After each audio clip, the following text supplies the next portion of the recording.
guys? Welcome back. It's Monday, November 7th, and today was just incredibly boring. I did not feel it at all. I'm not sure what it was. Maybe because I'm in Puerto Rico and Puerto Rico does not follow time zone changes, as in the daylight savings. Puerto Rico stays consistent throughout the whole entire year. So right now the market's closed at 5 p.m. for me. So I was kind of off in general today. It just felt, I didn't want to trade, to be honest. But I did see a setup that I couldn't refuse to, and I did take the trade, and we'll talk about that in just a moment. But the market today, it was one of those days where like you just kind of wish you slept in. Now again, if you're a full-time trader, there are days where you just decide that, you know what, I'm not going to go to work today. And I decided not to go to work today. I was like, you know what? Everything sucks. I don't want to trade this. This is horrible. The drops are too tiny. The pumps are too tiny. And the stock market overall was really mixed, with some tech stocks doing really well and others doing really bad. And it was just really tough to trade. There wasn't really anything good until the very end. And I saw it play early on, and I looked at it and I was just thinking, it took me literally, actually, you know what? Let's just cover it. We took Meta calls.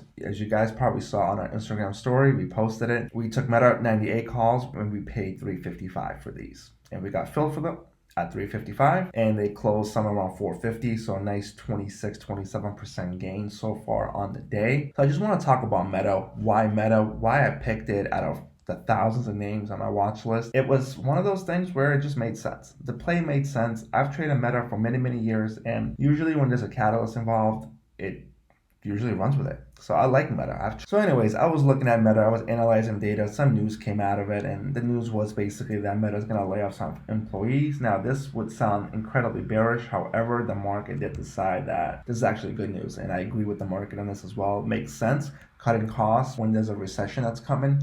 It's almost how do I put this? It's almost guaranteed that it's going to come. We're actually in a recession right now. We're just waiting for the GDP numbers to come out just to confirm that we're in a recession. But we're obviously in a recession right now, with earnings all being displayed. Everybody's guiding down. We're in a recession. It's not going to get any better anytime soon, but there are temporary plays here that we can take. And the market is forward looking. The market could already price the recession in and just make new highs from here. It really could. And you'll be like, well, wait a minute, we're in a recession.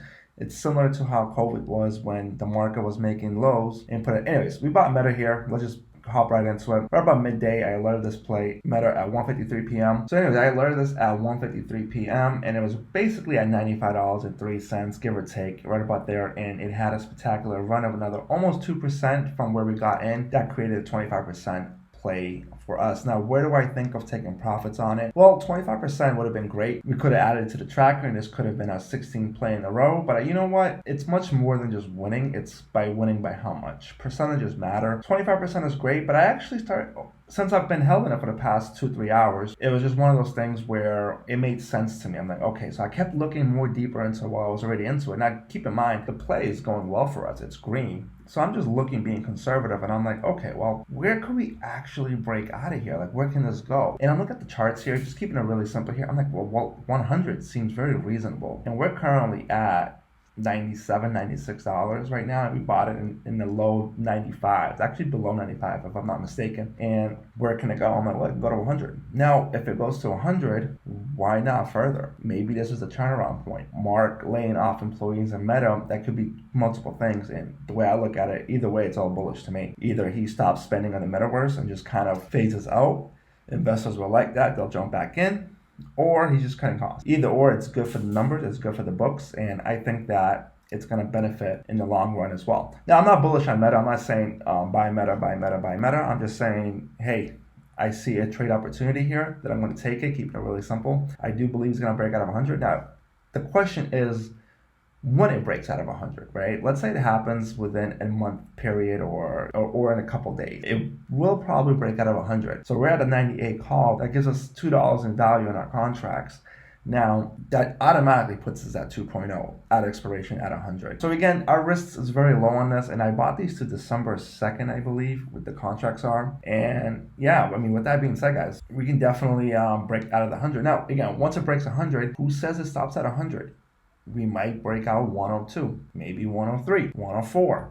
It's possible, especially when more news, positive news comes out. And look at the markets, guys. The markets are not playing around. The markets are going up. You can have your own conspiracy theories on why it's going up. Nobody cares. The facts are the numbers are green. Okay, so the market's going up. The market could be saying that this could be a bottom on the markets. It's just one of those things where it could be a bottom in October and rebound November. I mean, it's already up a decent amount so far, and considering that today is only the 7th, and we got Christmas time coming up, the Santa Claus rally for next month as well, the markets could have a temporary bottom here. I'm not saying this is a bottom. Any bad news that comes around, anything related with the Ukraine war, energy crisis, really bad economic data comes out, can totally crash this rally and just send us right back to the lows. Totally can happen, but I'm an optimist, and also the market is also forward thinking. I'm also a forward thinker as well.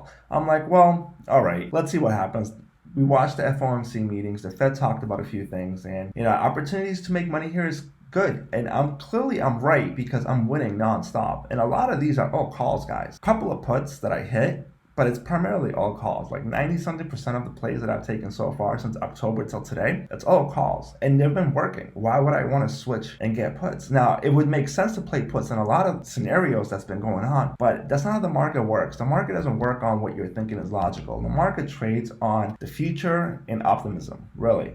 And when fear goes down, people start buying. It's a great time for everybody. So back to Meta, guys. In summary, I'm just saying I'm going to hold it out for a couple days.